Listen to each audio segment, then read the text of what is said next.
ભક્તોએ તોડ્યા તમામ રેકોર્ડ। ઇતિહાસમાં પહેલીવાર કપાટ ખોલતા જ હજારો શ્રદ્ધાળુઓ પહોંચ્યા કેદારનાથના દર્શને। પંચ કેદારમાં મુખ્ય કેદારનાથ ધામના કપાટ ખોલતાની સાથે જ યાત્રામાં નવો અધ્યાય પણ જોડાઈ ગયો છે।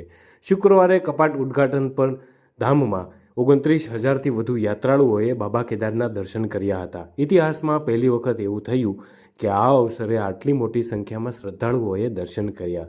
શ્રી બદ્રીનાથ કેદારનાથ મંદિર સમિતિના કાર્યાધિકારી રમેશચંદ્ર તિવારીએ કહ્યું હતું કે આ સિદ્ધિથી યાત્રામાં નવો અધ્યાય જોડાઈ ગયો છે।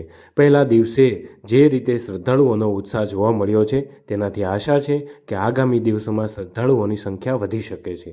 ભગવાન આશુતોષનું 12મું જ્યોતિર્લિંગમાં એક કેદારનાથ ધામના કપાટ વેદ મંત્રોચ્ચાર વચ્ચે શુભ લગ્ન પ્રસંગ પર શુક્રવારે સવારે 7 વાગે ખોલી દેવાયા હતા। આ અવસરે મુખ્યમંત્રી પુષ્કરસિંહ ધામી સહિત ઘણા લોકોએ બાબા કેદારના દર્શન કર્યા હતા। હજારો શ્રદ્ધાળુઓ આ પાવન પળના સાક્ષી બન્યા હતા। બાબાના દર્શન માટે ભક્તોની રાતે 1 વાગ્યાથી લાઈન લાગવાનું શરૂ થયું હતું। શુક્રવારે સવારે 6 વાગ્યાથી જ મંદિરમાં કપાટ ખોલવાની પ્રક્રિયા શરૂ કરવામાં આવી હતી। સવારે 6:30 વાગે કેદારનાથ ધામમાં રાવલ ભીમાશંકર લિંગ ધામ માટે નિયુક્ત મુખ્ય પૂજારી શિવશંકર લિંગ પરંપરાઓ અનુસાર મંદિરમાં પહોંચ્યા હતા।